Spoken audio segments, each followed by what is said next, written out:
বক্তৃতা আমি রাখবো না।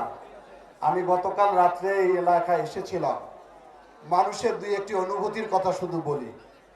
লোক বলছিল যে সত্যিকারে কি তারেক রহমান আসবেন? আমি কেন আসবেন না বলে, সেরকম তো কোনো আয়োজন আমরা দেখতে পাচ্ছি না।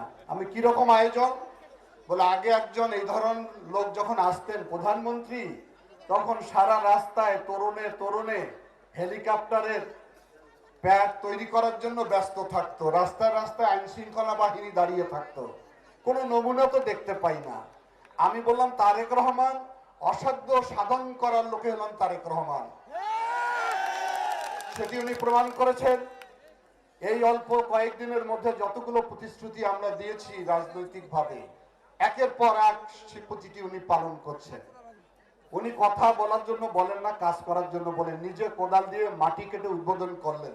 এখান থেকে আমাদেরকে একটু মেসেজ নিতে হবে। এই গ্রাম হারিয়ে গেছে তার ঐতিহ্য নিয়ে।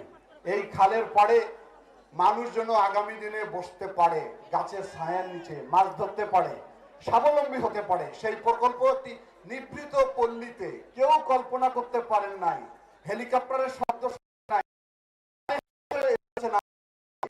এই অসাধ্য সাধন করার ব্যক্তি হল আমাদের মাননীয় প্রধানমন্ত্রী। সুতরাং অপেক্ষা করুন, দেখতে থাকুন, একের পর এক বাংলাদেশ হারিয়ে সেখান থেকে উদ্ধার করে একটি সঠিক পথে নিয়ে আসবে ইনশাআল্লাহ।